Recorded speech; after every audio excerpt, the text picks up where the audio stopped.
আফামান ইয়ালামু আন্নামা উনজিলা ইলাইকা মির রাব্বিকাল হক। আল্লাহ বলতেছেন এই মানুষ কি সেই মানুষের মতো হতে পারে নাকি? কোন মানুষ? যেই মানুষের প্রতি আপনার প্রতি যে হক অবতীর্ণ হয়েছে, ওই হক আসার পরে সেইটাকে সে চিনে ফেলেছে, সেইটা সে মেনে নিয়েছে। আল্লাহ বলছেন এই লোক। আর কামান হুয়া আমা, যেই ব্যক্তি চেনার পরেও অন্ধত্ব গ্রহণ করলো, সে দৃষ্টি তার নাই। আল্লাহ বলতেছেন এই দুই দল লোক কি কখনো এক হতে পারে নাকি? ইন্নামা ইয়াতাযাক্কারু উলুল আলবাব। আল্লাহ বলছেন উপদেশ সবাই গ্রহণ করতে পারে না, বুদ্ধিমানেরাই কেবল উপদেশ গ্রহণ করে। বুদ্ধিমান বলতে আল্লাহ কি বুঝালেন? আল্লাহ রাব্বুল আলামিন কেন এই কথা বললেন? হক আসার পরেও মক্কার জমিনে এমন কতকগুলা মানুষ ছিল যাদেরকে ওই সময়ে কেবলমাত্র তাদের বুদ্ধির কারণে, তাদের জ্ঞানের কারণে আবুল হাকাম বলা হতো। জ্ঞানের পিতা। জ্ঞানের পিতা মানে কি? এটা তার জন্য একটা উপাধি, এমন উপাধি, এত জ্ঞানী যে কোনো বিষয়ে পরামর্শের জন্য মানুষ তাদের কাছে যেত। তাদের শিল্প সাহিত্য, তাদের আরবির চর্চা, তাদের কাব্য প্রতিভা এমন লেভেলে পৌঁছাইছিল, মানুষজন তাদের মুখাপেক্ষী ছিল। কিন্তু আল্লাহ রাব্বুল আলামিন বলছেন হক আসার পরে, কোরআন আসার পরে, আল্লাহর বিধান তাদের কাছে পরিষ্কার হওয়ার পরে, মুহাম্মাদুর রাসূলুল্লাহ আল্লাহর পয়গম্বর চিনে ফেলেছে তারা। এই কালাম যে রচনা করা সম্ভব নয়, রাত্রেবেলা তেলাওয়াত শুনে শুনে বুঝেছে তারা। কিন্তু কেবলমাত্র নিজেদের কারণে যারা সেখান থেকে পিঠ ফিরায় নিছে, মুখ ফিরায় নিছে। আল্লাহ বলছেন কামান হুয়া আমা, দেখতে পাও তার চোখ আছে, কিন্তু আল্লাহর কাছে সে অন্ধ ছাড়া আর কিছুই না। আল্লাহ রাব্বুল আলামিন বলছেন ইন্নামা ইয়াতাযাক্কারু উলুল আলবাব। নিশ্চিতভাবে জেনে রাখো হক থাকার পরেও সবাই এটা গ্রহণ করতে পারে না, এইটার জন্য বুদ্ধি লাগে। সুবহানাল্লাহ। কি বুদ্ধি লাগে? আল্লাহ রাব্বুল আলামিন বলছেন আল্লাযীনা ইউফুনা বিআহদিল্লাহ। এক নম্বর গুণাগুণ, 10টা গুণ সংক্ষেপে বলবো। এক নম্বর গুণাগুণ, আল্লাহ বলছেন তোমার বুদ্ধি আল্লাহ রাব্বুল আলামিনের সত্য, এটা যদি তুমি স্বীকার করো, এক নম্বরে সেই মানুষের কোয়ালিটি হচ্ছে আল্লাহর সাথে যা ওয়াদা করেছিল, এই বান্দা আল্লাহর ওয়াদাকে ভুলে যায় না। আল্লাহু আকবার। কি ওয়াদা করলাম আমরা আল্লাহর সাথে? কোন ওয়াদার ব্যাপার আল্লাহ বললেন? ওয়াদা তো সকাল সন্ধ্যা আমরা করি, ধান্দাবাজি ওয়াদাও আমরা করি।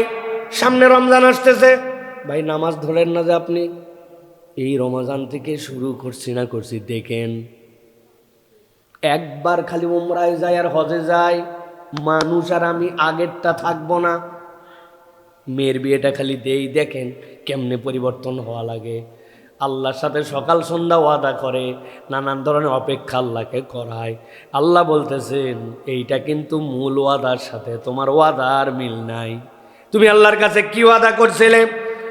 আল্লাহ রাব্বুল আলামিন সূরা আরাফ, কোরআনুল কারীমের 7 নম্বর সূরা 172 নম্বর আয়াতের মধ্যে এই যে আল্লাহ বলছেন আল্লাহর সাথে কৃত ওয়াদা তুমি রক্ষা করো। কি ওয়াদা আল্লাহর সাথে তুমি করছো? আল্লাহ বলছেন আল্লাযীনা ইউফুনা বিআহদিল্লাহ। এইটা কি ওয়াদা জানো? ওয়া ইযা খাযা রাব্বুকা মিন বানি আদামা মিন যুরিহিম। আল্লাহ বলছেন আল্লাহ বনি আদমের প্রত্যেকের পৃষ্ঠদেশ থেকে যখন তারা পিপিলিকার হালতে ছিল, আলমে আরওয়াতে ছিল, রুহের জগতে ছিল, আল্লাহ বলছেন আল্লাহ প্রত্যেকের কাছেই ওয়াদা নিয়েছেন। কেবলমাত্র তার কাছেই নয়, যুররিয়াতাহুম, তার যত নসলে বংশ আসবে সকলের কাছে আল্লাহ ওয়াদা করেছেন। কি ওয়াদা করেছেন এবং কি ওয়াদা নিয়েছেন? আল্লাহ বলছেন ওয়া শাহাদাহুম আলা আনফুসিহিম, তাদের নফসের কাছ থেকে আল্লাহ রাব্বুল আলামিন ওই দিন শাহাদা নিয়েছিলেন, আলাস্তু বিরাব্বিকুম, আমি কি তোমাদের রব নই? ক্বালু বালা, প্রত্যেক বনি আদম তাদের পিঠ থেকে যত সন্তান কিয়ামত পর্যন্ত আসবে, আল্লাহ বলছেন তাদের রূহগুলা আল্লাহর কাছে বলছিল অবশ্যই অবশ্যই আপনি আমাদের রব। আল্লাহ বলছেন শাহিদনা আন তাকুলু ইয়াউমাল কিয়ামাতি ইন্না কুন্না আন হাযা গাফিলিন।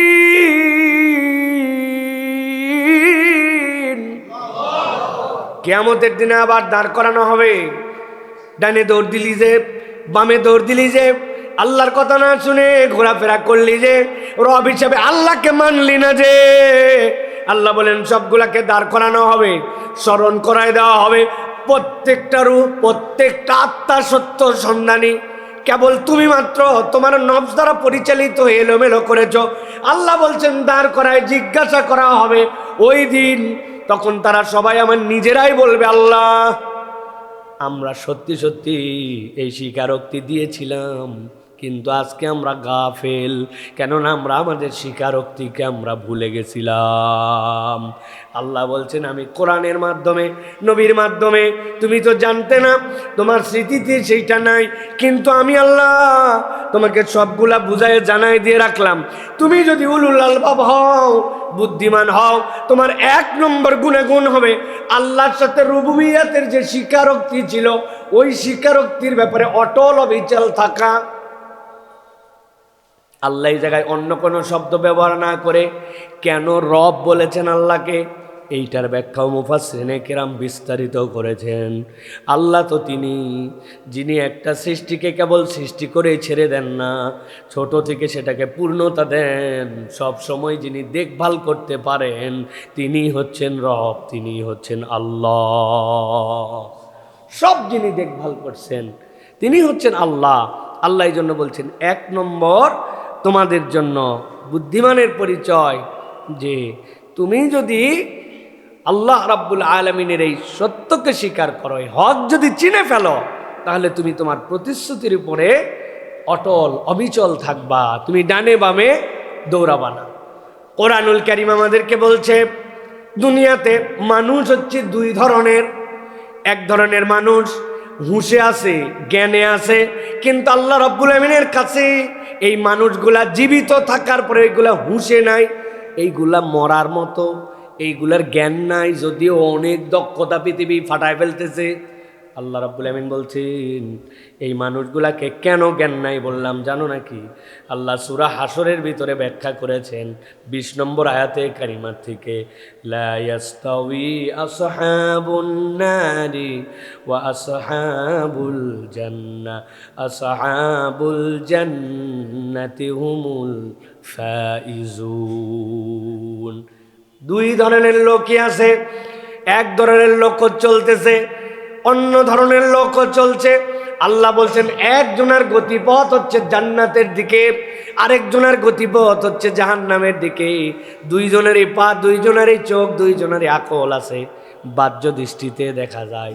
কিন্তু আল্লাহ বলছেন তোমার পদক্ষেপ যদি জান্নাতের দিকে না হয়, তাহলে আল্লাহ বলছেন এই মানুষগুলা সফল কামদের অন্তর্ভুক্ত নয়।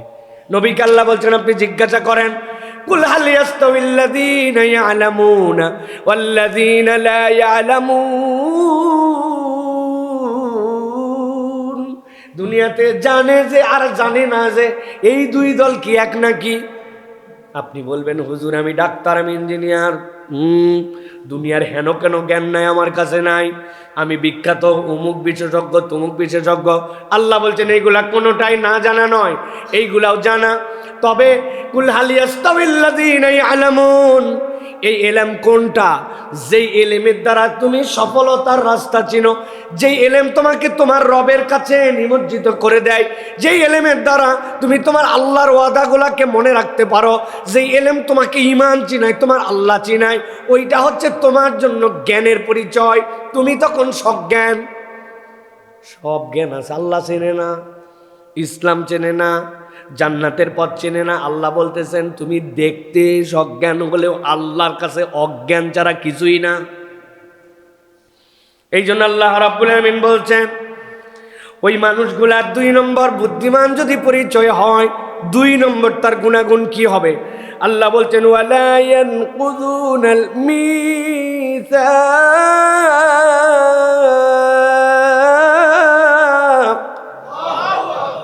জ্ঞাতসারে কখনো এই মানুষগুলা অঙ্গীকার ভঙ্গ করবে না। ওয়াদা ভঙ্গ করবে না, ওয়াদা খেলাফকারী হবে না। যে ওয়াদা করবে সে অঙ্গীকার, ওই অঙ্গীকারটা সে প্রতিশ্রুতিবদ্ধ থাকবে। আমাকে অবশ্যই অবশ্যই এই অঙ্গীকার আদায় করতে হবে। অঙ্গীকার মানে কি? মুফাসসির এটার ব্যাখ্যা করেছেন, এটা 3টা লেয়ার আছে। একটা লেয়ার হচ্ছে মানুষ মানুষের সাথে প্রতিশ্রুতি দেয়, এইটার ক্ষেত্রেও তাকে সতর্ক থাকতে হবে। আল্লাহ নবী সাল্লাল্লাহু আলাইহি ওয়াসাল্লাম বলছেন, তোমার বাচ্চাদের কাছেও মিথ্যা প্রতিশ্রুতি দিও না, খেলার ছলেও মিথ্যা প্রতিশ্রুতি দিও না। এইটা হচ্ছে নাম্বার 1। 2 নম্বরে, আপনি লিখিত কতকগুলা প্রতিশ্রুতির মধ্যে থাকেন, বান্দা যেন লিখিত প্রতিশ্রুতি ব্রেক না করে। আপনি ঢুকছেন, টার্ম অ্যান্ড কন্ডিশন আছে। চাকরিতে ঢুকছেন, তার একটা নিয়ম আছে। আপনি কোন এক জায়গায় কাজ করেন, তার একটা নিয়ম আছে। ইমানদারের দায়িত্ব জেনে বুঝে আল্লাহর কোরআন সুন্নাহর সাথে যদি সাংঘর্ষিক না হয়, কখনো এরকম প্রতিশ্রুতি ব্রেক করবে না। 3 নম্বর প্রতিশ্রুতি, আল্লাহ এবং তার রসুলের সাথে বান্দা কতগুলা প্রতিশ্রুতি দিয়ে ফেলে, যেইগুলো আমরা অনেক সময় মান্যত করে ফেলি, আমরা অনেক সময় কসম করে ফেলি, এইটাও তখন ওই বান্দার জন্য ওয়াজিব হয়ে যায়। 3টা প্রতিশ্রুতির ক্ষেত্রে ইমানদার সতর্ক থাকে, যেহেতু আল্লাহ রাব্বুল আমিন বলেছেন সে তার প্রতিশ্রুতি ব্রেক করে না। বাপ মাকে বলে আসছে আমি একদম ভালো করে পড়বো, বাপ মা শুধু টাকা পাঠায় যায়। উনি এই জায়গায় আড্ডাবাজির মতো একটা জিন্দেগি পাইছি, এলেম অর্জন করার ক্ষেত্রে ফাঁকি মারে, হক আদায় করে না, পড়ালেখা করে না, ইচ্ছা মতো তার জীবনযাপন করে। আল্লাহ বলছেন এইটাও তার ইমানদার হিসাবে প্রতিশ্রুতির ব্যতিক্রম, আল্লাহর কাছে এটার জন্য জবাবদিহি করা লাগতে পারে। অফিসে চাকরি করে, অন্য ওয়াক্তের নামাজের কি খবর জানা নাই, কিন্তু জোহরের সময় গেলে 1 ঘন্টার নিচে তার নামাজ হয় না। এত নামাজ পড়া পড়ে জোহরেরটা শুধু, কারণ ওই সময় অফিসের ব্রেক থাকে, ওই ব্রেকটার সর্বোচ্চ সদ্ব্যবহার করার জন্য সে চেষ্টা করে প্রিয় ভাইয়েরা। অথচ গতিময় নামাজ অন্য সময় তার অস্থির। এই জন্য প্রিয় ভাইয়েরা, সব জায়গায় ইমানদারকে মনে রাখতে হবে আল্লাহ রাব্বুল আলামিন আমাদের জন্য যে প্রতিজ্ঞা আমরা করেছি, এই প্রতিজ্ঞা যেন আমাদের কখনো না ভাঙে। 3 নম্বরে আল্লাহ বলছেন ওয়াল্লাযীনা ইয়াসিলুনা মা আমারাল্লাহু বিহি আইয়ুসাল, ওই ব্যক্তি আল্লাহ কর্তৃক নির্ধারিত যে সম্পর্কের সাথে সম্পর্কিত, এই সম্পর্ক কখনো ব্রেক করে না। এইটারও 2 ধরনের ব্যাখ্যা মুফাসসিরিনে কেরাম করেছেন। তারা বলছেন এই মানুষ তো সেই মানুষ, আত্মীয়তার সম্পর্কগুলা সে রক্ষা করে। তার আত্মীয় যারা, তার রক্তের বন্ধন যারা, এই বন্ধনগুলা থেকে সে কখনো নিজে নিজে ইচ্ছা করে সম্পর্ক নষ্ট করে দেয় না। বর্তমান বাংলাদেশ সহ দুনিয়ার বুকে অধপতনের যতগুলা কারণ, এর অন্যতম কারণ আত্মীয়তার সম্পর্ককে আমরা গুরুত্ব দেই না, ঠিক না? বিরাট বিরাট আমাদের বন্ধু বান্ধব, ফেসবুকের বন্ধু, অমুকের বন্ধু, দূরে দূরে আপন আত্মীয় স্বজন, তাদের ব্যাপারে আমরা সতর্ক না, তাদের ব্যাপারে আমরা খোঁজ খবর রাখি না। হযরত আলী কাররামাল্লাহু ওয়াজহাহু তিনি বলতেছেন, মান সাররাহু আইয়ুমাদ্দা লাহু ফি উমরিহি ওয়া ইউসা লাহু ফি রিজকিহি ওয়া ইউদফা আনহু মাইতাতাস সু, কোন ব্যক্তি যদি জীবনে 3টা জিনিস পেতে চায়, হযরত আলী কাররামাল্লাহু ওয়াজহা তিনি বলছেন কোন ব্যক্তি যদি তার জীবনে 3টা নিয়ামত পেতে চায়, সে চায় আমার দীর্ঘ বরকতময় একটা হায়াত হোক, আমার রিজিকটা খুব প্রশস্ত হয়ে যাক, আর আমার অপমৃত্যু, এমন মৃত্যু যেখানে তওবা করার সময় পাই নাই, হঠাৎ করে মৃত্যু হয়ে গেছে, আমি অপমৃত্যু যেন তার না হয়। হযরত আলী বলছেন তার মাত্র 1 ডোজ ঔষধ খাওয়া লাগবে এই 3টা নিয়ামত পেতে চাইলে, দীর্ঘ বরকতময় হায়াত। 2 নম্বরে প্রশস্ত রিজিক, কারো কাছে মুখাপেক্ষী হতে হয় না, আল্লাহ তার জন্য রিজিক আর রিজিক।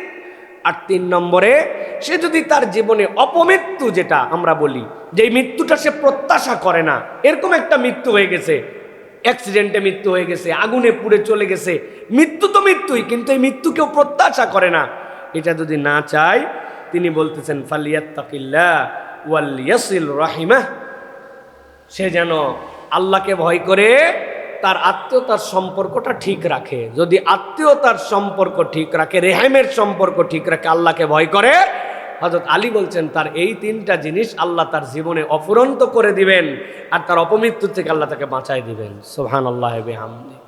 এই জন্য আল্লাহ রাব্বুল আলামিন আপনার আমার জন্য বলছেন, ওয়াল্লাযীনা ইয়াসিলুনা মা আমারাল্লাহু বিহি আন ইউসাল। সম্পর্ক ঠিক রেখো। দ্বিতীয় ব্যাখ্যা হচ্ছে নবীদের সাথে সম্পর্ক ঠিক রাখা। আমার এই বিধান আল্লাহর পক্ষ থেকে পয়গম্বরের মাধ্যমে জেনেছি।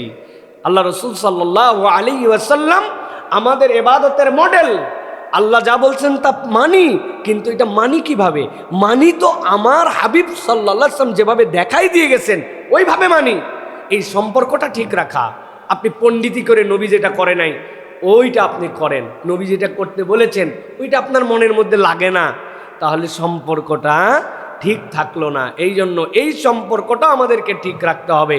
এটা হচ্ছে বুদ্ধিমান মানুষের 3 নম্বর গুণাগুণ।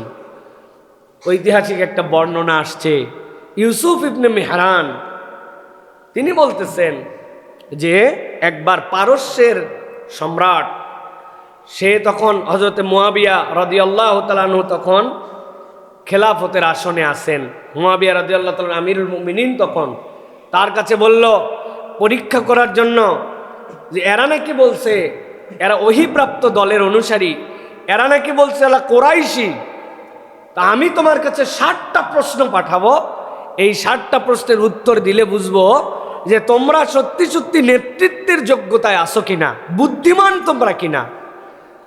তো এই পারস্য তো অনেক প্রাগৈতিহাসিক কাল থেকে তারা একটা সাম্রাজ্য লালন করে, জ্ঞানীগুণীর কদর আছে, বিভিন্ন ধরনের মানুষ তারা পোষে, বিভিন্ন ধরনের শয়তানের উপাসনা করে। এইগুলার কারণে অনেক সময় শয়তান জ্ঞান চুরি করে তাদের মধ্যে অনেক ধরনের ইলহাম দিত। সে প্রশ্ন পাঠাইছে যে রোম সম্রাট মুয়াবিয়ার কাছে যে 60টা প্রশ্নের উত্তর আপনি দিবেন। 1 নম্বর জিজ্ঞাসা করছে আল্লাহর কাছে সবচেয়ে প্রিয় বাক্য কোনটা। প্রত্যেকটার পিছনে কারণ আছে। তাদের ধর্ম এবং আমাদের ইসলামের সাথে এমন এমন বিষয় আছে যেইটাতে আপনি যদি বায়াসড হয়ে যান তাহলে আপনি আপনার ধর্মকে প্রায়োরিটি দিবেন। এই জন্য সে জিজ্ঞাসা করেছে যে 1 নম্বর আল্লাহর কাছে সবচেয়ে প্রিয় বাক্য কোনটা, এই উত্তরটা আপনাকে দিতে হবে। 2 নম্বর উত্তর দিতে হবে আত্মা আছে কিন্তু মায়ের পেটে ছিল না, এরকম সৃষ্টি কোনটা। 3 নম্বর জিজ্ঞাসা করেছে যে আল্লাহ ঘোষিত পৃথিবীর শ্রেষ্ঠ মর্যাদা সম্পন্ন পুরুষ এবং নারীকে, এই উত্তরটা দিবেন আপনি। 4 নম্বরে জিজ্ঞাসা করেছে দুনিয়াতে কোন একটা কবর হালতে কবর ছিল কিন্তু চলাচল করছিল কবরটা, এই কবরের পরিচয়টা এবং নামটা জানাবেন।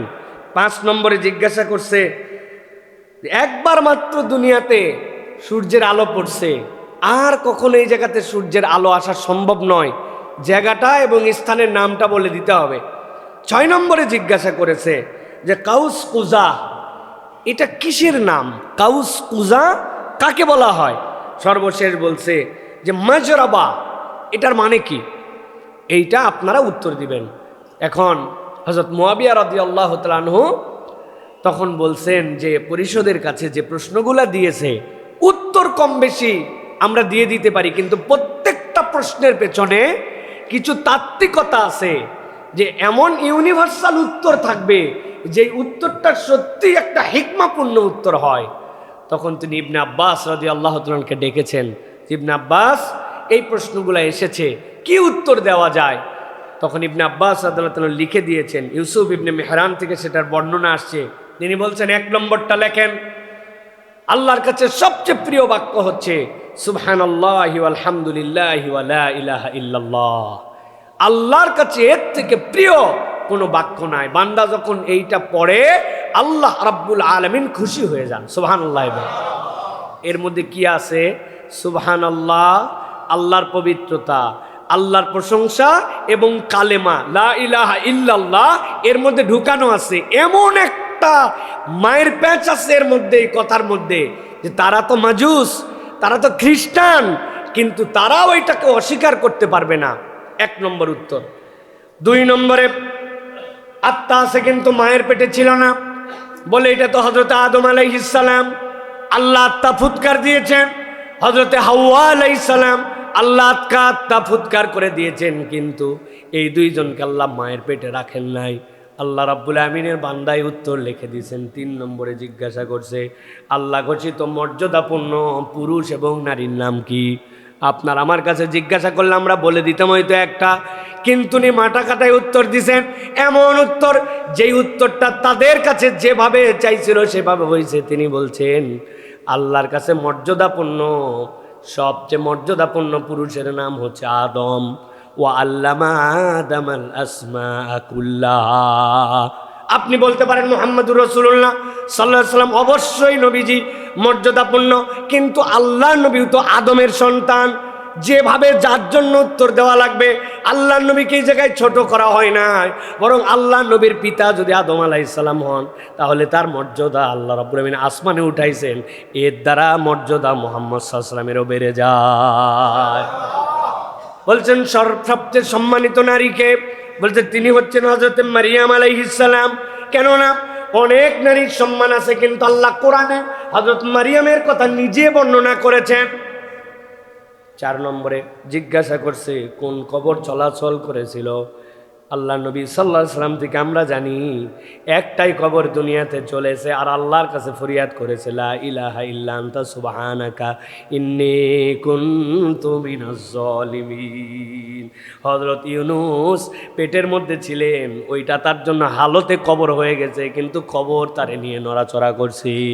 কবর এমনভাবে আল্লাহর পক্ষ থেকে আদেশ পাইছে, পরবর্তীতে তাকে উগলায় ফেলে দিতে বাধ্য হয়েছে। আল্লাহু আকবার। এরপরে জিজ্ঞাসা করছে, বলো তো একবার সূর্য পড়েছিল?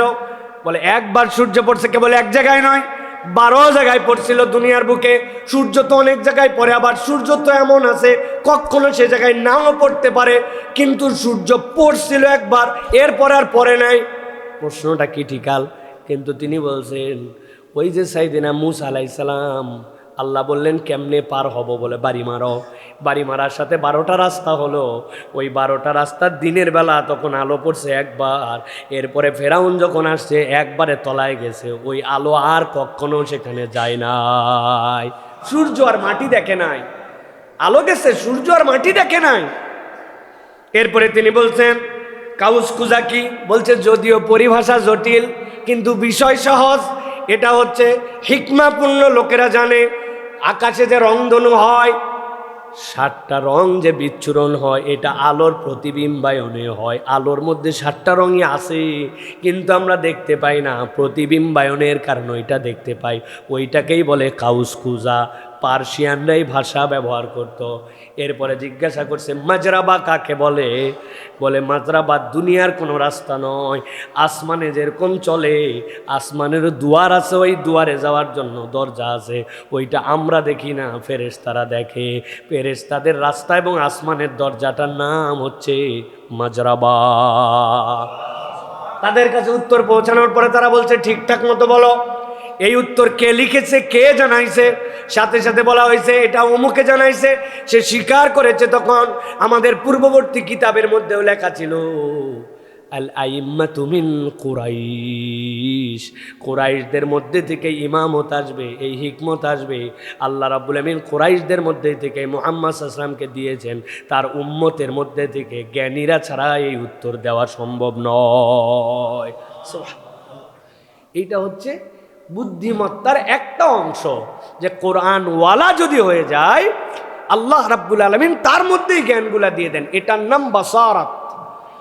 ভুলে যায়, অনেক খুতবাই তো দিতে চাই, বাসারাতের উপর আলাদা একটা খুতবা দেওয়া উচিত, যে বাসারাত কাকে বলে, সূক্ষ্ম জ্ঞানের হিসাবটা কি। এই যে আমরা মানুষকে বলি এই ভাই এই মন দিয়ে শোনেন, ঠিক না ভাই?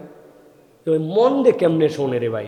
শুনে তো কান দিয়া, কিন্তু বলেন যে মন দিয়া, দিল দিয়া, দিল দিয়া বুঝেন।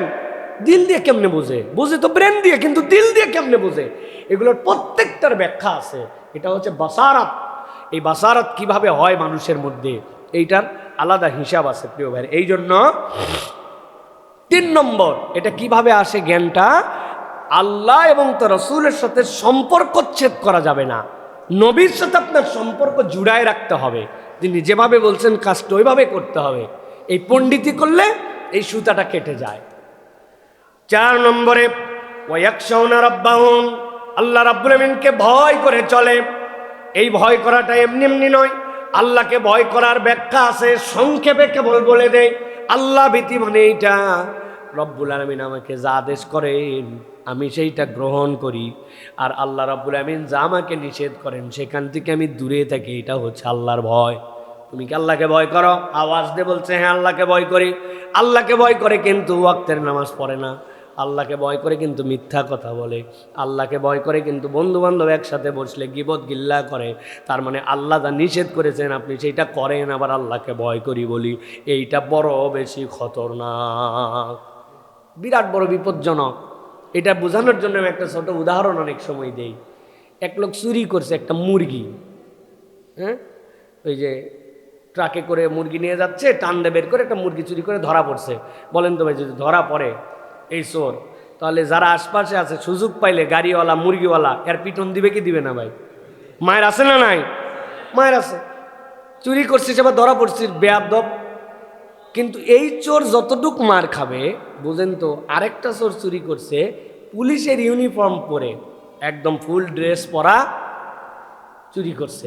এরপরে লোকজন ধরছে, আরে পরে দেখে কি এটা ভুয়া পুলিশ, ও নিজে নিজে ড্রেস বানাইছে, বানায়া পুলিশ আসছে, সাইজে চুরি করছে। মায়ের কি একটা না ডবল? প্রথমে জনগণ কর্তৃক মার, এরপরে থানায় নিয়ে যাবে, ওরে তুই পুলিশ আসছিস তাহলে তোর খবর আছে। এখন বুঝেন আমাদের অবস্থা এখন কিন্তু ডবল মায়ের খাওয়ার জোগাড়। নিজেরা পরিচয় দিয়ে রাখছি, আপনি আপনি ভাই হিন্দু না, আপনি না, কি বলবেন, কি বলবেন উল্টো পাল্টা, হ্যাঁ মুসলমান ইমানদার আল্লাহকে ভয় করেন, করি মানে আল্লাহ ছাড়া কাকে ভয় করবো ভাই, ভয় করলে তো তাকেই করতে হয়। এই কথা বলে ওজনে কম দেয়, এই কথা বলে মিথ্যা কথা বলে, এই কথা বলে ধোঁকাবাজি করে, এই কথা বলে আল্লাহর আইনের পক্ষে থাকে না, এই কথা বলে সেকুলারিজম খোঁজে, এই কথা বলে আল্লাহর আইনের বিরোধিতা করে, ঠিক কিনা? এটা কি তাহলে? এটা পুলিশের ড্রেস পরা 2 নম্বর, এর পিটন ডবল। বুঝে নিয়েন প্রিয় ভাই, আল্লাহ বলছেন ওয়ায়াখশাউনা রাব্বাহুম, তুমি বুদ্ধিমান তাহলে আল্লাহ রাব্বুল আলামিনকে তোমাকে ভয় করতে হবে, এর কোনো বিকল্প নাই। প্রিয় ভাইরা, আল্লাহ নবী সাল্লাল্লাহু আলাইহি সাল্লাম এই ভয়ের ক্ষেত্রে একটা ভয় আমাদেরকে দেখাইছে। নবীজি বলছেন দুনিয়ার বুকে তুমি আল্লাহকে ভয় করো কি করো না, এইটার প্রমাণ হবে 5 শ্রেণীর মধ্যে তুমি যদি থাকো তাহলে তোমার জন্য জান্নাতে ঢোকা হারাম হয়ে যাবে। বাকি কাজগুলা করলে মাপ পাওয়ার সুযোগ আছে, কিন্তু যদি মানুষ 5 শ্রেণীর কাজের মধ্যে যায় তাহলে সে 2 নম্বরই কেবল মুসলমান নয়, সে আল্লাহর সাথে প্রতারণা করেছে। 1 নম্বরে নবী বলছেন লা ইয়াদখুলুল জান্নাতা সাহিবু খামসিন, 5 শ্রেণীর মানুষ যদি হও তোমাকে জান্নাতে ঢোকার সুযোগ নাই। 1 নম্বর মুদমিনু খামর, তুমি যদি মাদকাসক্ত হও, নেশা যদি তোমার জীবনে থাকে জান্নাতে ঢুকতে পারবে না, এটা 1 নম্বর। 2 নম্বরে আল্লাহ বলছেন ওয়ালা মুমিনুন বিসিহরিন, যদি তুমি জাদুটোনা বিশ্বাস করো, জাদুটোনার সাথে তোমার সম্পর্ক থাকে, কুফরি কালাম করে মানুষের জন্য বিভিন্ন ধরনের টোনা মারে, বান মারে, নানান কাজ করে জাদুটোনার আশ্রয় নেয়, অথবা জাদুটোনা দিয়ে নিজের আবার চিকিৎসা করে। 3 নম্বরে নবী বলছেন ওয়ালা কাতিউর রাহিমিন, আল্লাহ রাব্বুল আমিন আত্মীয়তার বন্ধন দিয়েছিল, তোমার আজকে সামাজিক স্ট্যাটাস বড় হয়ে গেছে, তুমি তোমার আত্মীয় ছিল না, তুমি তোমার পরিচয় দাও না, তোমার রক্তের সম্পর্ককে তুমি গুরুত্ব দাও না, এই রক্তের সম্পর্কের কাটা বলে তোমার জন্য বিপদ, তোমার কিন্তু জান্নাতের রিহ হবে না। 4 নম্বরে নবী বলছেন ওয়ালা কাহিন, জ্যোতিষী যদি হয়, হাত দেখে পাখি দিয়া বিভিন্ন ধরনের জ্যোতিষীপনা করে, এই জ্যোতিষী যদি হয়, কেউ যদি মনে করে যে এই কাজ করবে, এই চর্চা করবে, তাহলে জান্নাতে যেতে পারবে না। আল্লাহ বলছেন আরেকটা হচ্ছে ওয়ালা মান্নান, যদি তুমি দান করার পরে আবার খোঁটা দাও, এই খোঁটা দানকারীকে আল্লাহ জান্নাতে নিবে না। খুব সাবধান প্রিয় ভাইরা, এই জন্য ওয়ালা ইয়াখশাউনা রাব্বাহুম, আমি যে আল্লাহ রাব্বুল আলামিনকে ভয় করি, ওই ইয়াখশাউনা রাব্বাহুম, তার প্রমাণ হচ্ছে নিদেন পক্ষেই 5টা জিনিসের সাথে আমার সম্পর্ক নাই। এগুলোর মধ্যে আমরা অনেকেই জাদুটোনা এগুলোর সাথে নাই, আমরা নিজেরাও জ্যোতিষীও না, কিন্তু 2টা জায়গায় আমাদের বিরাট ধরা খাওয়ার চান্স আছে। একটা হচ্ছে খোঁটা দেওয়া, আর একটা হচ্ছে সম্পর্ক রক্ষা করি না আমরা, আত্মীয়তার সম্পর্ক নাই আমাদের সাথে। প্রিয় ভাইরা, চাচতো ভাই, মামাতো ভাই, ফুফাতো ভাই, খালাতো ভাই, এগুলা চিনি না আমরা, নাম বলতে পারি না আমরা, এমন অবস্থা আমাদের হয়ে গেছে প্রিয় ভাই। এই জেনারেশনটাও পারে, নেক্সট জেনারেশনে যায় এগুলো চিনবেই না, এগুলো কোনো সম্পর্কই নাই, যে যার মতো। আর মানুষকে খোঁটা দেওয়া, মানুষকে কিছু দেওয়ার পরে, হ্যাঁ ভুলে গেছো তো না, ওই সময় আমি না থাকলে তোর কেউ ছিল না। এই যে খোঁটা দেওয়া, দান করার পরে, বিভিন্ন কিছু করার পরে, এটা একদম রুট লেভেল থেকে উপর পর্যন্ত আছে। আপনার বাসার কাজের মহিলাকে আপনি কিছু দিয়েছেন, দিয়ে হয়তো 2 দিন গ্যাপ দিছে, আপনি তখন সব অতীত ইতিহাস তুলে ধরে তারে খোঁটা দেন। এইটা আপনার দানও শেষ, আল্লাহ রাব্বুল আমিনের জান্নাতও শেষ। আল্লাহ এটা এত অপছন্দ করেন, এই জন্য নবী বলছেন ওয়ালা মান্নান, তুমি যদি মানুষকে খোঁটা দাও, দান করার পরে তাকে কোনো একটা কিছু উপকার করার পরে ওটার খোঁটা দাও, তাহলে জান্নাতে যেতে পারবে না। অতএব আল্লাহকে ভয় করে এখান থেকে আমাদেরকে বেঁচে থাকার জন্য চেষ্টা করতে হবে প্রিয় ভাইয়েরা। এরপরে আল্লাহ রাব্বুল আমিন বলছেন ওই মানুষের জন্য 5 নম্বর গুনাহগুণ হচ্ছে ওয়াখাফুনা সুআল হিসাব, আল্লাহর কাছে সব সময় হিসাবের খারাপের বিষয়ে এসে সতর্ক থাকবে। বিস্তারিত কথা বলার এখানে সুযোগ নাই, কেবল ছোট্ট করে বুঝে রাখেন সুয়াল হিসাব কাকে বলছেন। নবী বলে দিয়েছেন, আল্লাহ নবী বলছেন মানুষ 2 ধরনের আল্লাহর কাছে উপস্থাপিত হবে। আম্মা মান উতিয়া কিতাবাহু বিয়ামিনি, এক শ্রেণীর হাতে আমলনামা ডান হাতে দেওয়া হবে। ফাসাউফা ইউহাসাবু হিসাবান ইয়াসীরা, ডান হাতে আমলনামা মানে তার হিসাব সহজ হয়ে যাবে। আল্লাহ বলছেন ওয়ায়ানকালিবু ইলা আহলিহি মাসরুরা, খুশিতে লাফাতে লাফাতে আত্মীয় স্বজনের কাছে চলে যাবে। ওয়া আম্মা মান উতিয়া কিতাবাহু, আল্লাহ বলতেছেন আরেক শ্রেণীর কিতাব দেওয়া হবে ওয়ারা আযহরিহি, সামনে থেকে আসবে না, পিছন থেকে তার কিতাব আসবে। এই পিছন থেকের কিতাব মানেই হচ্ছে তার জন্য বাম হাতের কিতাব। আল্লাহ বলছেন ফাসাউফা ইয়াদউ সুবুরা, সাহায্যকারী ডাকবে কিন্তু কাউকে পাবে না। ওয়াসলা সাঈরা ইন্নাহু জান্না আল্লা ইয়াউর, এই মানুষের ধারণা ছিল আমাদের তো কিছুই হবে না। এখন কথা হচ্ছে পিছন থেকে কিতাবের মানে কি? বাম হাতে যাদের কিতাব আসবে, আল্লাহ নবী বলছেন তাদের হাতকে পিছনে টেনে নিয়ে বক্ষকে ভেদ করে দেওয়া হবে। ফেরেশতা ধাক্কা দিয়ে হাত বুক চিড়ে সামনে বের করে দিবে। সেই না বুক চিরে সামনে বের হবে, ওই মানুষগুলো আল্লাহর কাছে চিৎকার করে বলতে শুরু করবে ইয়া লাইতানি লাম আদরি মা হিসাবিয়া ইয়া লাইতাহা কানাতিল কাদিয়া। মৃত্যু যদি শেষ হতো, হিসাব যদি দেওয়া না লাগতো, কিতাব যদি না আসতো, নবী বলছেন দুনিয়ার মানুষ কেউ যেন এই প্রত্যাশা না করে ইকরা কিতাবাক, তুমি তোমার কিতাব পড়ো, এইটা বলা মানেই তার জন্য সুল হিসাব। ওই মানুষকে যদি কিতাব পড়তে দেওয়া হয়, তার মানে সে আর হিসাব দিতে পারবে না। এই জন্য আল্লাহর কাছে একমাত্র আমাদের আবেদন, আল্লাহ ডান হাতে কেবল আমলনামা নয়, বরং রব্বুল আমিন তুমি আমার হিসাবই নিও না। হিসাব চাইলেই সে আর হিসাব দিতে পারবে না। আল্লাহু আকবার। হিসাব কর, হিসাব কর মানে ফাঁসে গেছে। এই জন্য রাসূলুল্লাহ সাল্লাল্লাহু আলাইহি ওয়াসাল্লাম বলছেন, আল্লাহর কাছে দোয়া করছেন আল্লাহুম্মা হাসিবনি হিসাবান ইয়াসীরা। হিসাব ইয়াসিরের ব্যাখ্যায় সব মুহাদ্দিস বলতেছেন এর মানে হচ্ছে বিনা হিসাবে আমাকে জান্নাত দাও। হিসাব চাইলে তুমি দাঁড়াতে পারবে না। ইকরা কিতাবাক বলা মানে তুমি ফাঁসে গেছো। আল্লাহ রাব্বুল আমিন তোমার উপর রাগ করে ফেলছেন, আর ওইটার প্রক্রিয়াটা এত জটিল হবে। আল্লাহ নবী বলছেন ওই দেওয়াটাই একটা শাস্তি হয়ে যাবে তার জন্য, সাজা। সে বলবে আল্লাহ জাহান্নামে নেও, যা করো করো, তুমি আমার কিতাবই দিও না আমাকে বাম হাতে। এই জন্য ওই মানুষ আল্লাহর কাছে সবসময় প্রত্যাশা করে। আল্লাহ বলছেন কি প্রত্যাশা করে? সে আল্লাহকে বলতে থাকে আল্লাহ ওয়াখাফুনা সুআল হিসাব, আল্লাহ আমার জন্য বাজে হিসাব না হয়, আল্লাহ এখান থেকে তুমি আমাকে বাঁচাও। এটা বুদ্ধিমান মানুষের স্ট্র্যাটেজি, পদ্ধতি। সে তার চলাফেরার ক্ষেত্রে এই কৌশলটা নিয়ে সামনে রাখে, এইটাকে সামনে রেখে সে চলাফেরা করে। আল্লাহ বলছেন এরপরে 6 নম্বর সংক্ষেপ করি, ওয়াল্লাযীনা সাবারু ইবতিগা ওয়াজহি রাব্বিহিম, এক শ্রেণীর মানুষ আছে যারা আল্লাহর সন্তুষ্টির জন্য সবর করে, আল্লাহর সন্তুষ্টির জন্য সবর করে।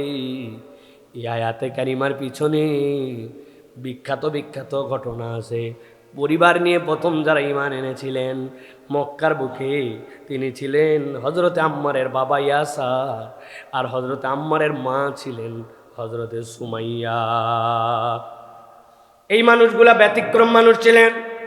আম্মার রাদিয়াল্লাহু তাআলার বাবা ছিলেন ইয়াসার। ইয়াসারের বাড়ি কিন্তু মক্কায় ছিল না, তার এক ভাই হারায় গিয়েছিল, তার নাম মালিক ছিল। উনি খোঁজার জন্য ইয়ামেন থেকে আসছিলেন। আসার পরে রব্বুল আলামিন এমন ভাবে কবুল করছেন, ভাই পেয়ে গেছে।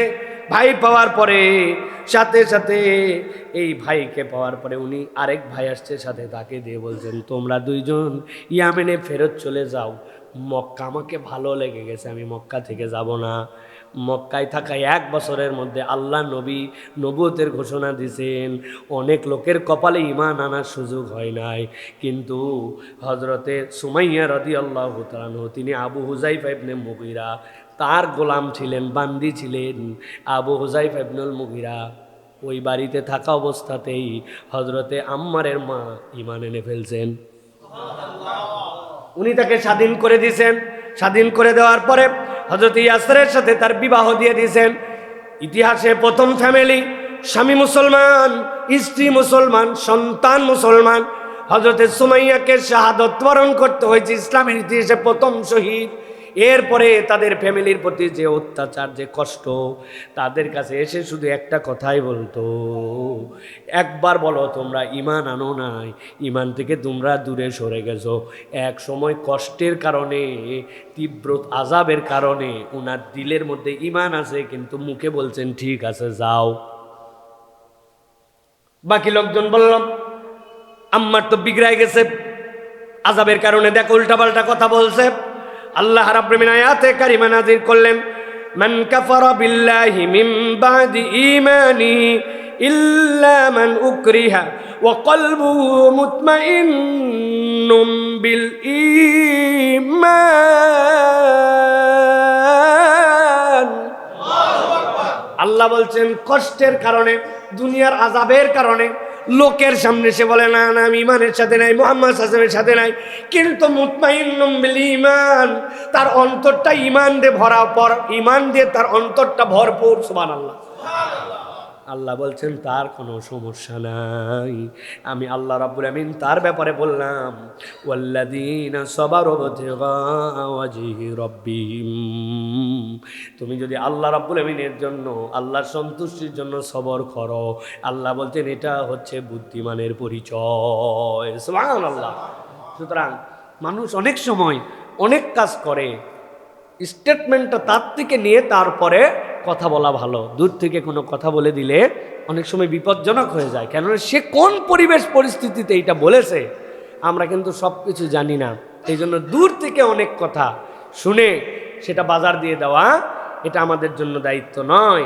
সাথে মনে রাখতে হবে যে আল্লাহ রাব্বুল আলামিনের সন্তুষ্টির জন্য আমাদেরকে সব সময় আল্লাহর দিকে তাকায়া আমাদের কাজগুলি করার জন্য চেষ্টা করতে হবে প্রিয় ভাইরা। এরপরে 7 নম্বরে আল্লাহ বলছেন বুদ্ধিমান মানুষের পরিচয় কি? ওয়া আকামুস সালাহ, তারা সালাত কায়েমকারী হয়, তারা সালাত প্রতিষ্ঠার সাথে জড়িত হয়। পৃথিবীতে এরকম কোনো চান্স নাই যে আপনি বলবেন আমার ঈমান ঠিক আছে, আমার মুসলমানিত্ব ঠিক আছে, আমি আল্লাহর গোলাম, আর আপনি সালাত আদায় করেন না। এরকম কোনো সিস্টেমই নাই আল্লাহর দুনিয়াতে। মুসলমানের সাথে সালাত নাই, তার সাথে ইসলাম নাই, তার সাথে ঈমান নাই, তার সাথে কিচ্ছু নেই। বাস সাফ সাফ কথাবার্তা। আপনি খালি জামে মসজিদের জুমার দিনের মুসল্লি, বাকি নামাজ কালামে আপনার খবর নাই, আর আপনি বগল বাজায় বলেন আমার ঈমান ঠিক আছে। এত সস্তা কারবার এইটা না, বুঝে নিয়ে নেই এটা প্রিয় ভাইরা। এই জন্য আল্লাহ বলছেন এটা 7 নম্বর। 8 নম্বর আল্লাহ বলছেন ওয়ানফাকু মিম্মা রাযাকনাহুম সিররাও ওয়া আলানিয়া, আল্লাহ দেওয়া সম্পদ থেকে তারা প্রকাশ্যে গোপনে দান করতে থাকে। তাদের দান কোনো সময় বন্ধ হয় না। কিছু দান ইচ্ছা করে করে যাতে অন্য মানুষ উৎসাহিত হয়, কিছু দান আছে জানাতেই হয়, না জানে উপায় নাই। আপনার জাকাত, আপনার ফিতরা, এগুলা তো জানাই দিয়ে দিতে হয়।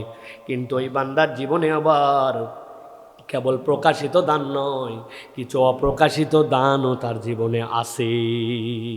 এইটাও সে বিবেচনায় রাখে। তো সব প্রকাশ করে দিব না, কিছু আমার আছে, আমার বউ জানে না, বাচ্চা জানে না, কেউ জানে না, দুনিয়া জানে না, খালি আমি জানি। ওসখস করে ভিতরে, কিন্তু এটা বলে না। আল্লাহ বলছেন এটা বুদ্ধিমানের পরিচয়। সে কিছু আল্লাহর কাছে, আল্লাহর তার মধ্যে কিছু সম্পর্ক রাখার জন্য কিছু জিনিস রেখে দিছে আল্লাহর কাছে, যেন পার্সোনালি ওই দিন যাওয়ার পরে বলতে পারি আল্লাহ দুনিয়ার কারোর জন্য এটা করি নাই, কেউ জানবে না কেমনে দিয়েছিলাম। এরকম কিছু কাজ সে করে। আল্লাহ বলছেন এরপরে তার আরেকটা গুণাগুণ হচ্ছে ওয়ায়াদরাউনা বিল হাসানাতিস সাইয়্যা উলাইকা লাহুম উকবাদ-দার। আল্লাহ বলছেন তার একটা গুণাগুণ ওয়ায়াদরাউনা বিল হাসানাতিস সাইয়্যা, সে নেকগুলাকে নেক দিয়েই সে বদলা দেয়, খারাপের বদলা খারাপ দিয়ে দেয় না। ইয়াদরাউনা প্রতিরোধ করে, বিল হাসানাতিস সাইয়্যা ভালো দিয়ে খারাপকে প্রতিরোধ করে। সে যে কোনো খারাপ কিছুর বিপক্ষে একটা ভালো কিছু চালু করার জন্য চেষ্টা করে। আল্লাহ বলছেন ইমানদারের তবিয়ত হবে খারাপ যেইটাও হবে তার বিকল্প সে কিছু না কিছু একটা দাঁড় করাবে। বাংলাদেশে এই একটা ক্ষেত্রে আলহামদুলিল্লাহ আমাদের তরুণরা একটা বিপ্লবিক পরিবর্তন আনছে। গান হতো, বাজনা হতো, মেলা হতো, হই হতো, অনেক কিছু হতো। আলহামদুলিল্লাহ বাংলাদেশে এখন ব্যাপক পরিমাণে এর পরিবর্তে মাহফিল হয়, তাফসির হয়, ইসলামী জলসা হয়। এগুলোর অনেক ল্যাকিংস আছে, এগুলো নিয়ে অনেক কথা আছে, এগুলোকে আরও ফ্রুটফুল বানানোর পদ্ধতি আছে। কিন্তু যেই মাঠে এইটা হতো আর কিছু না হোক এর বিপক্ষে ওখানে কোরআন হয়, এটা একটা বিরাট বড় একটা বৈপ্লবিক পরিবর্তন। এই জন্য প্রিয় ভাইয়েরা আমাদেরকে সব সময় মনে রাখতে হবে যে আমাদের খারাপের পরিবর্তে আমাদেরকে সব সময় ভালো কিছু দিয়ে সেটা যেন রিপ্লেস হয়। আল্লাহ রাব্বুল আলামিন বলছেন, বান্দারা তোমরা কি জানো উলাইকা লাহুম উকবাদ-দার, এই কাজগুলা যারা করে তারা তাদের প্রকৃত বাসস্থানে চলে যাবে। সুবহানাল্লাহ বলেন। আমাদের প্রকৃত বাসস্থানটা কি ভাই? এই উকবাদ-দারের ব্যাখ্যা সুবহানাল্লাহ বিহামদি মুফাসসিরিনে কেরাম এটার ব্যাখ্যা করেছেন যে উকবাদ-দার আল্লাহ রাব্বুল আলামিন মূলত এর দ্বারা আদম আলাইহিস সালাম যে জান্নাতে ছিলেন তার সন্তানদেরকে আল্লাহ বলছেন তারা জান্নাতে যাবে পিতার ওয়ারিস নামায়। ওইটাই হচ্ছে তার মূল জায়গা। দুনিয়াতে কয়েকদিনের জন্য আসছে, তুমি তো জান্নাত থেকে আসছো, তোমাকে আমি জান্নাতে নিব। সুবহানাল্লাহ। এই জন্য প্রিয় ভাইয়েরা আমাদেরকে সব সময় এ বিষয়টাতে আমাদেরকে সতর্ক থাকতে হবে যে আমরা কোন জায়গার থেকে আসলাম এবং কোন জায়গা আমাদের ডেস্টিনেশন, এটা আমাদেরকে মনে রেখে আমাদেরকে চলতে হবে। প্রিয় ভাইরা আল্লাহ রাব্বুল আলামিন এরপরে বলেছেন আপনার আমার জন্য উকবাদ-দার কি জানো? জান্নাতু আদনিন ইয়াদখুলুনাহা ওয়া মান সালাহা মিন আবাইহিম ওয়া আজওয়াজিহিম ওয়া যুররিয়াতিহিম ওয়াল মালাইকাতু ইয়াদখুলুনা আলাইহিম মিন কুল্লি বাব। আল্লাহ বলছেন এই দুনিয়ায় যদি কোনো একটা আনন্দ হয়, ওই আনন্দে তোমারে কেবল দাওয়াত দিছে, মনের মধ্যে কষ্ট হয় আমার ফ্যামিলি আছে, আমার বাচ্চা আছে, আমার বাপ মা আছে, ভালো কিছু খাইলে, ভালো কিছু দেখলে, ভালো কোথাও গেলে ফুল ফ্যামিলি না হলে আমার আনন্দ হয় না। আল্লাহ বলছেন উকবাদ-দার ওই জায়গায় যদি যাও আর তোমার এই বুদ্ধিমানের সাথে যদি তোমার সন্তান থাকে, তোমার স্ত্রী থাকে, তোমার পরিবার থাকে, আল্লাহ বলছেন সবগুলাকে এক জায়গায় করব। তবে এক জায়গায় করলেও ফেরেশতারা চারিদিক থেকে আসবে, ইয়াদখুলুনা আলাইহিম, তাদের কাছে ঢুকতে থাকবে এক এক দিক থেকে, আর সাথে সাথে তারা বলতে শুরু করবে তোমাদের জন্য শান্তি আর শান্তি। আল্লাহ বলছেন এই যে ডাকটা তুমি শুনলা, এই বুদ্ধিমানদের শেষ পরিচয় আল্লাহ বলছেন ওয়াল্লাযীনা আমানু ওয়াত্তাবাতুহুম যুররিয়াতুহুম বিঈমানিন আলহাকনা বিহিম যুররিয়াতুহুম ওয়া মা আলাতনাহুম মিন আমালিহিম মিন শাইء। আল্লাহ বলছেন তোমার পরিবার পরিজন যদি এটার সাথে যুক্ত হয় কতই না ভালো হয়। তুমি খালি একাই নামাজি, তোমার বাচ্চার জন্য খবর নেও না। তুমি একাই কেবলমাত্র ইমানের উপরে আসো, অথচ আরেকজনকে ইমানের জন্য তাবলীগ করো না। তুমি সৎপথে চলতো, আরেকজনকে কেন ডাকো না? আল্লাহ বলছেন তোমার পরিচয় পরিবারকে সকলকে যদি এইটার উপরে তোমরা এই রাস্তার উপরে উঠতে পারো, আমি আল্লাহ জান্নাতে তোমাদেরকে এক জায়গায় মিলিত করে দেব। সুবহানাল্লাহ। তোমাদেরকে এক জায়গায় নিয়ে যাব। আল্লাহ রাব্বুল আলামিন বলতেছেন একটা আমলও তাদের নষ্ট করা হবে না, যে যার হিসাব পেয়ে যাবে। আল্লাহ বলছেন সালামুন আলাইকুম বিমা সাবারতুম ফানি'মা উকবাদ-দার, তোমাদের জন্য সালাম, তোমরা যে আল্লাহর বিধানের উপরে সবর করেছিলে, এটা হচ্ছে অন্যতম একটা গুণ। বিমা সাবারতুম, এই সবরের লেয়ার আছে, as-সাবরুল উলিয়া, সবরে সুগরা। আমি অনেকবার এই মসজিদে বলেছি আমরা সব সবরে সুগরার সাথে আছি। ছোট সবর আমরা করি, ভাই শরীর কেমন, অনেক দিন ধরে অসুখ, ভাই আল্লাহ দিছে আলহামদুলিল্লাহ, তারপরে মেনে নিয়ে আসি সবর। এটা কিন্তু সবর, এটাও গুড সবর, কিন্তু সবরের নিচের সবর এটা। বাচ্চা কাচ্চা কয় ভাই কথাবার্তা শোনে না এখনকার বাচ্চা কাচ্চা, কিন্তু কী করবো, মেনে নিয়ে তারপরেও বুঝাই, তারপরেও ডাকি, সবর। এটা আপনার সবর, কিন্তু এটা ছোট সবর। সবরের টপটা কি? সবরের টপটা হচ্ছে মা আমার আল্লাহু বিক, আপনাকে আল্লাহ যা ফরজ করছেন ওইটার থেকে আপনি কখনো পদস্খলন হন না। আল্লাহ যা আপনার জন্য হারাম করেছেন ওটা একসেপ্ট করেন না, এর নাম সবরে উলিয়া। আপনি সুন্দর করে সুদের কারবারের সাথে জড়িত আছেন, আপনি হারামের সাথে জড়িত আছেন, বেহায়া বেলাল্লাপনার সাথে আপনি জড়িত আছেন, আপনি আল্লাহর নিষিদ্ধ হুদুদ মানেন না, আপনার পরিবার পরিজনের মধ্যে পর্দা পুশিদা নাই, কিন্তু আপনি আল্লাহ রাব্বুল আলামিন অসুখ দিছে, বিরাট সবর করে আছেন, একটু রিজিকের টানাটানি আল্লাহর উপর তাওয়াক্কুল করে আছেন, আপনার সবরের বুঝ হয় নাই প্রিয় ভাইরা। অতএব আল্লাহ রাব্বুল আলামিন বলছেন সালামুন আলাইকুম বিমা সবারতুম ফানি'মা উকবাদ-দার। এটাই শেষ কথা আল্লাহর তোমাদের জন্য, উকবাদ-দার, ওই তোমাদের প্রকৃত স্থানে তুমি যেতে পারবা। কি জন্য? এই যে উলুল আলবাবের যে গুণাগুণ, এইটার উপর সবর করেছিলে। তোমার আত্মীয় তোমার সাথে খারাপ ব্যবহার করছিল, এমন আচরণ করছে, এর সাথে সম্পর্ক রাখা মানুষের দ্বারা সম্ভব না। আপনি চিন্তা করছেন না না না, ও ওরটা করুক, আমি আমার দিক থেকে দায়িত্বপূর্ণ আচরণ করতেছি। এই সবর করা মুখে বলা সহজ, কাজে করা কঠিন। আল্লাহ বলছেন তুমি নাই সবরের উপরে ছিলে, আমার আল্লাহ বলছে তুমি এখান থেকে দূরে যাও নাই, তুমি না ভালো কাজের সাথে জড়িত ছিলে, তুমি না আল্লাহ রাব্বুল আলামিনের নবীর সাথে সম্পর্ক ত্যাগ করো নাই। দুনিয়ার লোক বলছে করলে একটু কি হয়, এটা করেই থাকে, সামাজিক ট্র্যাডিশন আছে, বহুদিন ধরে আগের হুজুরকে বোঝে নাই, নানান কিছু বুঝাইছে। আপনি বলছেন না ভাই, এটা আমি যে বুঝতেছি নবীর তরিকা না, এটা বিদআত হচ্ছে, আমি এর সাথে নাই, লোকে যা বলছে আপনি মানেন নাই, এটা সবর। অনেকে ক্রিটিসাইজ করছে আপনার সাথে, ফুকু দাড়ি নাই এখনো, কি ব্যাপার, মানে আপনারে মলবি হয়ে গেলে নাকি, হুজুর হলি নাকি, জঙ্গি মনে হয় না, হ্যাঁ, এরকম অনেক কথা আপনারে বলছে, বলুক নেওয়ার কথা। আমি তো আল্লাহ রাব্বুল আলামিনের বিধানের উপর সবর করছি, আল্লাহর হুকুম পালন করতে শুরু করছি। প্রিয় ভাইরা, এই যে এই জিনিসগুলি আল্লাহ রাব্বুল আলামিন বলছেন সালামুন আলাইকুম বিমা সবারতুম, আজকে তোমাদের জন্য স্যালুট, আজকে তোমাদের জন্য শান্তি, যার উপরে তোমরা সবর করেছিলে, ফানি'মা উকবাদ-দার, যাও তোমার জায়গায় তুমি চলে যাও। আন্দাজে এগুলা হাসরের ময়দানে তোমাদেরকে কষ্ট দিয়া বিচার দেখায়, এত দেখা চলো, তোমরা ডাইরেক্ট চলে যাও, তোমরা জান্নাতে ঢুকে যাও, পরে এদেরকে আমি দেখতেছি, দেখে আল্লাহ বলবেন আমি জান্নাতে তোমাদের সাথে দেখা করার জন্য, সেগুলোকে বানায় আছে, এইগুলার একদম এই ভাষাটাই কুরআনুল কারীমের মধ্যে বানায় আসে, হয়তো বলা হয় না, বানায় বলছে আমাদের বোঝানোর জন্য। বানানো মানে বুঝেন তো না, বানানো মানে তৈরি করা না, এ বানানো মানে সাইজ করা। প্রিয় ভাইরা, এই জন্য আমাদেরকে বুদ্ধিমানদের কাতারে আসতে হবে, পারবো তো ইনশাআল্লাহ। আল্লাহ যেন আমাদেরকে আল্লাহর ঘোষিত উলুল আলবাবের তালিকার মধ্যে আমাদেরকে নিয়ে আসেন, বলেন আল্লাহুম্মা আমিন। 1 নম্বরে বলেছি আপনাদের জন্য আল্লাহর সাথে কৃত ওয়াদা রক্ষা করতে হবে। 2 নম্বরে ওয়ালা ইয়ানকুদুনাল মিসাক, দুনিয়ার মানুষের সাথে যেগুলো অঙ্গীকার করে ভাঙা যাবে না। আত্মীয়তার সম্পর্ক আল্লাহ যা রক্ষা করতে বলেছেন, সম্পর্ক রক্ষা করতে হবে, আল্লাহকে ভয় করতে হবে। আযাব আমার যেন হিসাবে আল্লাহর কাছে যেন খারাপ হিসাবে নাম ওঠে না, এটার জন্য সতর্ক থাকতে হবে। আল্লাহর সন্তুষ্টির জন্য আমার কাজ করতে হবে, সালাত আদায়কারী হতে হবে, আল্লাহর দেওয়া রিজিক থেকে খরচ করতে হবে, খারাপ প্রতিরোধ করতে হবে ভালো দিয়ে, আর আল্লাহর বিধানের প্রতি আমাকে সবসময় সবরকারী হতে হবে, ধৈর্যশীল হয়ে এরপর আমাদেরকে টিকে থাকতে হবে। আল্লাহ যেন আমাদেরকে তৌফিক দান করে।